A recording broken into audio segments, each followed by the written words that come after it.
A women's convention in Ohio hosted a speech that would forever impact the movements in the campaign for women's suffrage and anti-slavery. On May 29, 1851, the Women's Rights Convention in Akron, Ohio, witnessed the speech of abolitionist and women's rights activist Sojourner Truth, later titled, "Ain't I a Woman?"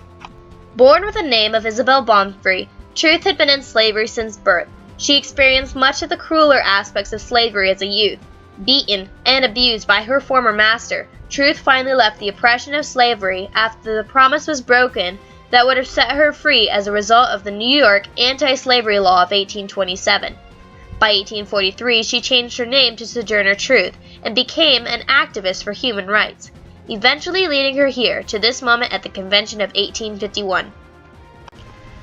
The original concept of a former slave speaking publicly created apprehension within the members of the convention. A buzz of disapprobation was heard all over the House, recounts Francis D. Gage, president of the meeting. The cacophony of disapproval quickly subsided once Truth began to speak.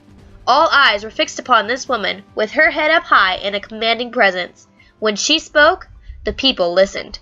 Then that little man in black there, he says women can't have as much rights as men because Christ wasn't a woman. Where did your Christ come from? Where did your Christ come from?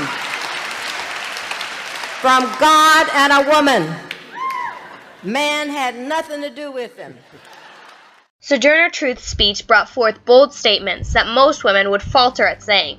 Nonetheless, her controversial words, comparing her abilities with those of men, stating that Christ came from God and a woman without the aid of man, and proclaiming that women had the power to change the world, reverberated throughout the audience and elicited roaring applause within the area. Sojourner Truth has had since become among the most renowned human rights activists in the history of the movement. This is Leah Santiago reporting from Akron Women's Conference in Akron, Ohio, History Network News.